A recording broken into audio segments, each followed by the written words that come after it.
Right now at noon, President Trump's former national security advisor is set to be sentenced for lying to the FBI. Plus, what White House Press Secretary Sarah Huckabee Sanders is saying about a potential government shutdown. And the Surgeon General has officially declared e-cigarettes an epidemic in the United States. This is News 3 at noon. Good afternoon, everyone, and thanks for joining us. Mark is on vacation. I'm Josh Breiter. A very sunny and mild start to our Tuesday. Meteorologist Chris Reese is here now with a great forecast. Yeah, that's right. It truly feels at this point like it is March or April. Doesn't feel like December. It really does not feel like December. We're going to see those temperatures really soaring today, especially with the sunshine. Already we're at 40 degrees, folks, and winds are out of the south at 15 miles per hour. When you have a strong south wind, you are setting the stage for a big-time warm-up. 43 in Janesville right now, Prairie du Chien and Boscobel at 45, Lone Rock at 43. But we're 4 degrees warmer than we were this time yesterday. Black River Falls 10 degrees warmer than just 24 hours ago, and we still have a stout southerly wind that will stay in control just about all day long. So here we go. We're going up to 47, if not even better than that today. I do think 47, though, will likely be a good call. Some of us may see temperatures reach 50 degrees.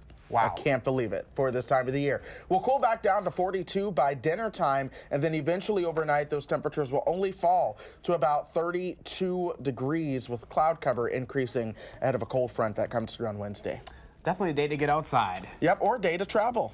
There you go. You got to hit the road. You will be. I know, that will be me, so I can't complain about this forecast. It looks like smooth sailing down south. All right, Chris. All right. Thank you. My pleasure.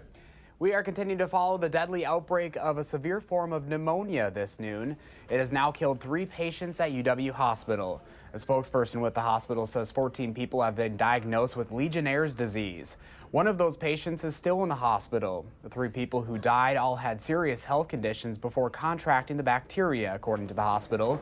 The remaining 10 have been discharged and are doing well. Right now, Middleton police are looking for the suspect who attempted to rob an Arby's last night. Officers responded just after 7 to the Arby's on Murphy Drive. Police say the suspect was armed with a small handgun and jumped behind the counter of the restaurant, but did not get away with any money. Authorities say the suspect's hood was pulled tight over his face, making it difficult to identify him. Anyone with information is asked to call Middleton police. A man involved in an armed robbery of a Madison's Culver's restaurant that led to the bystander's fatal heart attack has been sentenced. Xavier Fleming was sentenced Monday to 15 years in prison and 10 years of extended supervision. Fleming and Nicholas Ivy pleaded guilty in August to causing the death of a contractor, Chris Newble, during an armed robbery at the Culver's on the Beltline in June of last year. Ivy was sentenced in November to 25 years in prison and 10 years extended supervision. A Wisconsin man with 16 drunk driving convictions in 3 states is headed to prison. 63-year-old Bradley Armstrong of Eau Claire was sentenced to 4 years in state prison to be followed by 3 years of extended supervision. Armstrong has drunk driving convictions dating back to 1989 in Wisconsin, Minnesota, and Massachusetts. This just into the newsroom. Attorneys for Michael Flynn have requested to postpone the sentencing hearing to allow him to continue cooperating.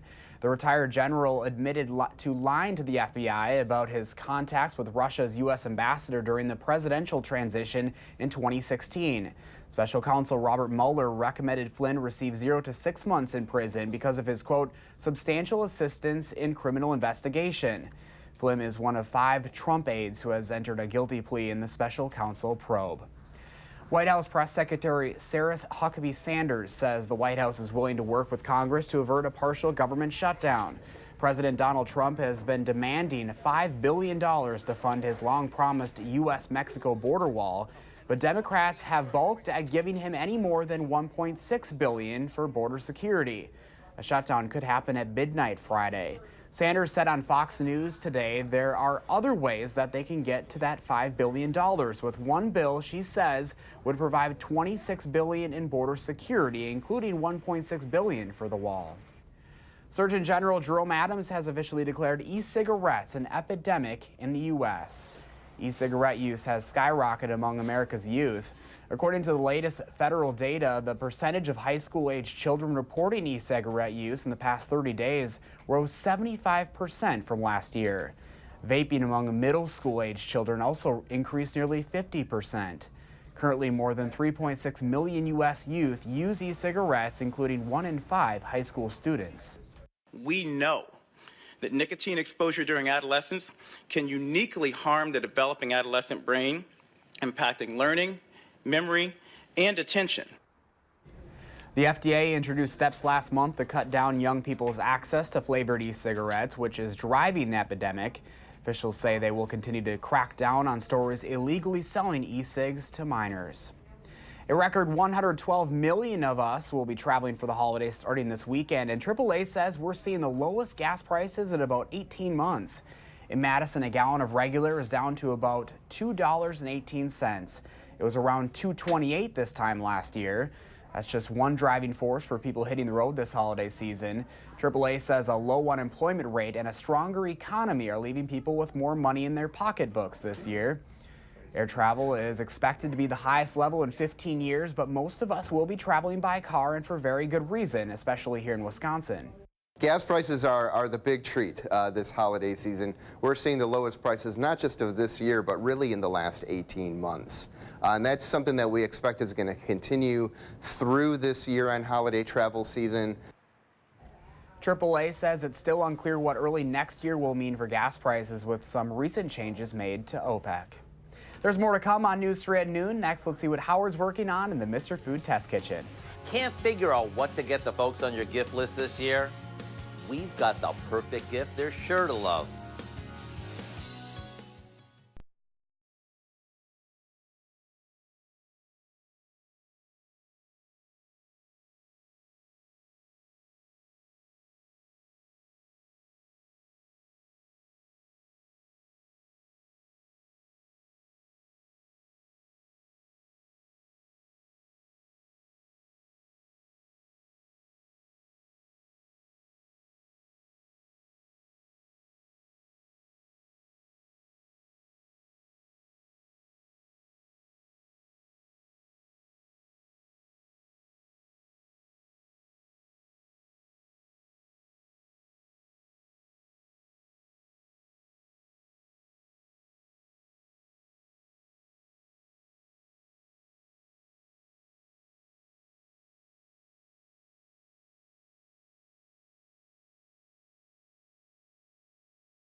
This is the time of year when we're always scrambling to find a nice gift to give. Whether it's for a teacher, your hairdresser, or maybe a coworker, giving something homemade is always welcomed.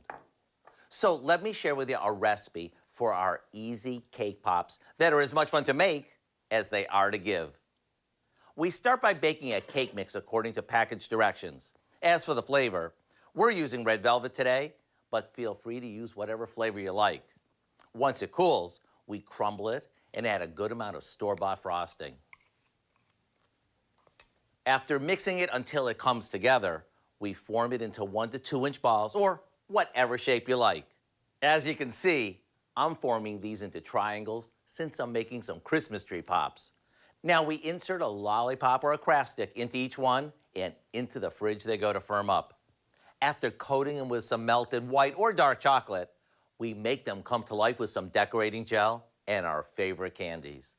Maybe wrap each one in some cellophane for the perfect gift. The recipe for our Christmas cake pops is online now, just in time for gift giving. I'm Howard in the Mr. Food Test Kitchen, where today we found a holiday special way for you to say, "Ooh, it's so good." Looks good to me. Still ahead in this broadcast, a sunny and mild December day here in southern Wisconsin. Meteorologist Chris Reese will let us know how long this weather will be sticking around in his first alert forecast. This is News 3 at noon.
And welcome back. Wall Street is focusing on the Fed, and would you take a ride on a roller coaster at sea?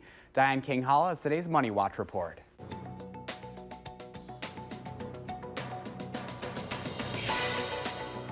All eyes on the Federal Reserve today as investors wait for the next move from the central bank. The Fed is widely expected to hike rates for a fourth time this year, but the primary focus will be on its forecast for next year. Johnson & Johnson says it's repurchasing up to $5 billion of its common stock as it scrambles to limit fallout from a report that it knew for decades about cancer-causing asbestos in its baby powder.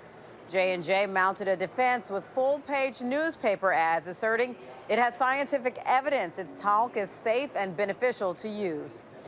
A new survey reveals the #1 reason Americans are stressed out: money. Northwestern Mutual found money woes are the biggest source of stress for people, followed by personal relationships and work.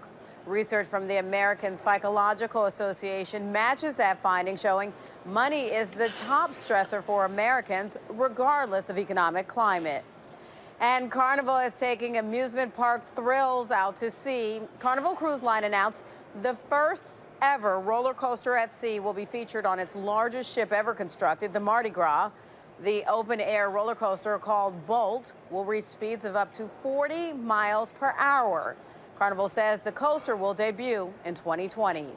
And that's your CBS Money Watch report. For more, head to cbsmoneywatch.com. At the New York Stock Exchange, I'm Diane King Hall.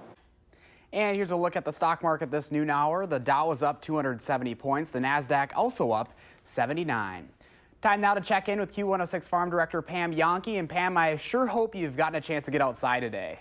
Oh, yeah, I got all kinds of plans for outside activities today. A few more Christmas lights, a little more holiday shopping. Take advantage while we can enjoy this beautiful weather. You're right, Josh. Farmers are still enjoying some of the weather, too. I was reminded on my way into the building that, thank goodness, we've got some fairly firm soil out there so that a lot of our Wisconsin dairy operators can still continue to clean up around the barnyard before the winter actually freezes up the soil so hard. So a lot of activity still going on the farm just because we had a little bit of a delayed harvest. So I also want to remind folks, a lot of people are starting to market their livestock at this time of the year. We kind of call them Christmas cows and Christmas calves. We send our livestock to market to kind of cover some of our bills. If you hadn't noticed previously, we are always seeing a little bit healthier market prices earlier in the week opposed to later in the week. Just, I know it's kind of common sense, but thought I'd bring it up anyhow. So we've been so focused in on what's happening with soybeans in China. Have we missed the corn story? A U.S. Department of Agriculture comes out with their export report later this week, but since September 1st, we are trending 73% higher on our exports year over year. Japan's our number one customer, but the European Union is also coming in pretty strong. They're up about 41% compared to a year ago as far as their imports of our U.S. corn. So maybe a story that we want to keep an eye on. Not much happening today as far as dairy. Barrel and block cheese both unchanged for a Tuesday. The AA butter, penny and a half higher at $2.20 a pound for today's trade. So I'm with you, Josh. Take every opportunity that we can today to try to enjoy this weather, because I'm guessing that even by tomorrow, it may have a different look, a different feel. You'll have to tell me. I feel like if we could just bottle up all of the sunshine and warmth and save it for January and February. Absolutely. Bring it back for just a little taste by the end of February, and we'd be in great shape. There you go. All right, Pam, thanks so much. See you later. Meteorologist Chris Reese now, and hopefully, can you provide us with some more sunshine and warmth, Chris? Oh, yeah, I can do that. Just give me all the credit for the sunshine out there. We still have temperatures that are very much on the warm side. You will certainly want to bottle this up, because there will come a day where you will miss this as we go farther into 2019. That's coming up quickly. The temperature, 40 degrees right now, 43 down in Janesville, 40 in the Dells as well. We're all seeing those temperatures in the 40s.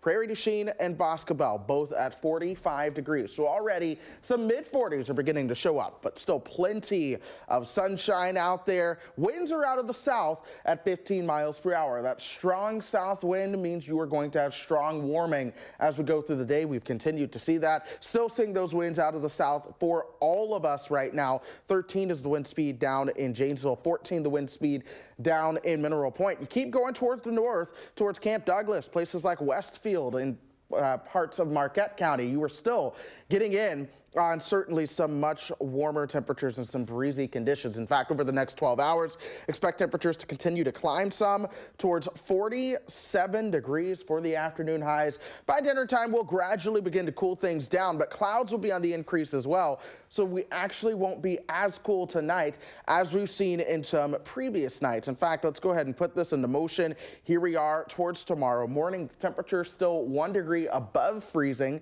That'll even give any leftover snow chances to melt throughout the overnight hours. The cloud cover moving in, wind still out of the south. We may even see some showers in some areas. It'll be isolated and spotty in nature. But pay attention to tomorrow. Temperatures by tomorrow night right around 39 degrees, so still mild, but those winds will begin to change direction as a cold front comes on through here. High pressure moving away from us. Here's that cold front that will gradually work its way into town, bringing with it at least chances for showers, maybe mixed with a snowflake or two, but really it's going to be rain for the most part, and the air will be fairly dry. Most of the moisture will be farther south and east across parts of the Ohio Valley. High pressure does take over behind that towards the weekend. That's going to usher in cooler temperatures into the days before Christmas, where we'll see those highs below freezing once again. Then we warm up again, at least briefly, on the other side of that. Here's the milder spell, but here's the shot of cold that comes in towards the middle of this week. It's not that impressive. It's not a huge shot of cold by any means. Towards the 23rd, though, we get a reinforcing shot of some colder air. That will shape up with temperatures that will be at least substantially cooler than they are today. Another warm up after that, though, but then the colder air is certainly gathering some momentum across parts of Canada. We have to pay very close attention to what happens with that. It's not guaranteed that we'll get all of the colder air in here, but it does show signs of a pattern that's turning more active. In fact, this is the day after Christmas, the storm system, or this model in particular, showing a storm system gathering some strength across the country and impacting a lot of states. That keeps it rain. Some of the other models that I'm not going to show do show that as snow. So there's a lot of question on how much cold air comes into our pattern after Christmas, but there are signs that things do look like they will be turning more active. In the meantime, we'll have one chance for a brief mix later on tonight. Sunshine Thursday and Friday, a mix possible on Saturday. Get this, there are actually chances for flurries as we go into Christmas. So maybe not a white ground Christmas, but maybe we'll get some flakes to fall. We'll see.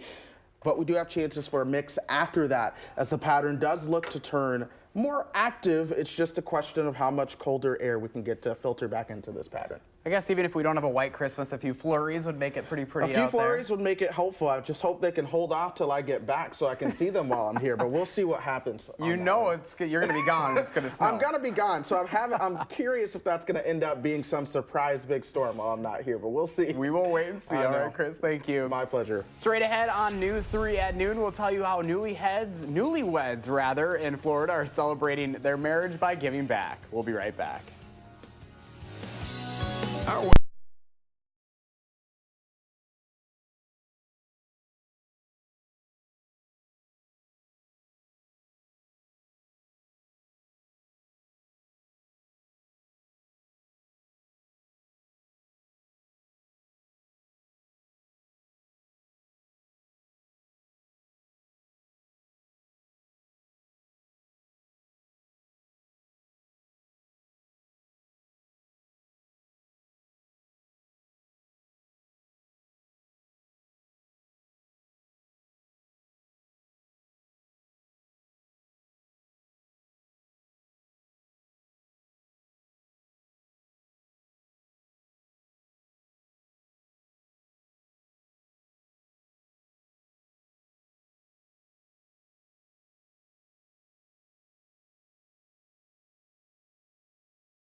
Welcome back. For most couples, their wedding is a celebration that's all about them. But a Florida couple wanted their happiness to extend to those in need. They whisked their loved ones away for a holiday shopping spree with a very special mission. Gail Pascal-Brown was there and has the story. Love knows no bounds, and this couple's generosity is limitless since the day they met 7 years ago. Brad and Jessica Bond's story goes back to their first date. That's when he said he wanted to do something special because he knew Jessica was the one. And we pulled in the parking lot of Target, and I got the look that you're giving me right now from her. And that's when I explained, like, I have parents that always made Christmas special for me. It's something that has been a tradition for us, like, ever since we started dating. So we're really excited to share it with everyone we love and with you guys. I had no idea you were here. They invited their entire wedding party Saturday to Target to shop for the kids for Toys for Tots. So if we can make some kids smile on Christmas, it didn't matter if it was one date or relationship, it was successful. All right, then let's go shopping. Yes, let's do this. I think this is wonderful. I've never seen this done before, and I think this is a great benefit for all the kids. There are so many that are in need. Guests were given red envelopes with $10 gift cards each. These are always, like, great for kids because, you know, it helps with their development and the colors. I'm sure the kids gonna enjoy it, and that's what Christmas all about, you know. And I have the most amazing wife on the planet. So if we're able to give back a little bit and share our blessing with others, then what better can we do on our wedding day? I love the people helping people stories this time Very of year. special there. The season of generosity at that. Mother Nature has been generous with us Yes, in she terms has. of the sunshine and the beautiful weather that we've had. Temperatures will make it all the way up to 47 degrees today. We'll have to watch for the possibility of some showers or a mix tomorrow night. Even still, it doesn't look like the biggest chance coming in for your Wednesday. Temperatures staying in the 30s Thursday and Friday. Another shot of some colder air arrives Saturday into Sunday. That may bring some flurries. We'll have a chance for flurries as we go into Christmas Day as well. Christmas night, please, fingers crossed. And then we'll see what happens in terms of the storm system after that, being the potential for a mix of rain and snow as well. All right. So, Well, I want to wish you a Merry Christmas and safe travels. Last time thank I'll see you for a little while. You too. I'll see you back in, I think, 2019, Josh. Oh my gosh, I crazy know. to think. All right, thanks for joining us, everyone. Have a great afternoon. We'll see you again on Live at 4.